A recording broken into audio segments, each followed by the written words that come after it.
Let's be clear about one thing. The Israeli military attack against the flotilla bringing aid to the people of Gaza was nothing but state-sponsored terrorism. And that state-sponsored terrorism has provoked outrage around the world. But what are we going to do to stop it?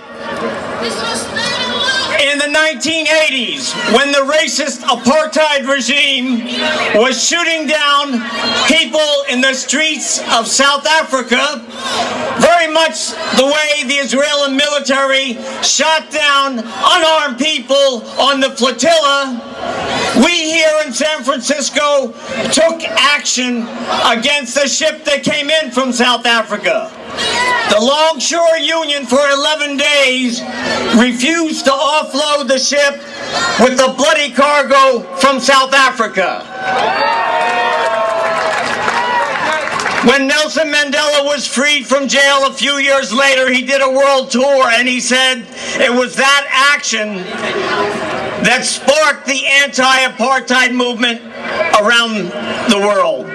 And we need to do that today because simply petitioning or pressuring the Obama administration for justice is illusory. It's not going to work.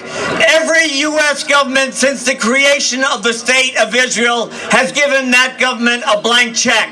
$21 billion. $21 billion have been given to the State of Israel. To do what? To oppress the Palestinian people and people throughout the Middle East. And in the next 10 years, there'll be $30 billion for the State of Israel.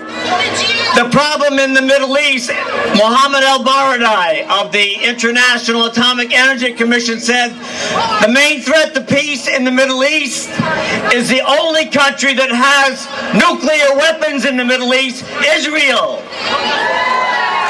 That's the problem as far as bringing peace to the Middle East. And it's not going to happen by consumer boycotts either. The working class has the power. And just as we took action here in San Francisco against the apartheid regime in South Africa, last year the South African Dock Workers Union took action against a ship from Israel in Durban, South Africa, to protest the massacre of 1,600 Palestinians. A massacre.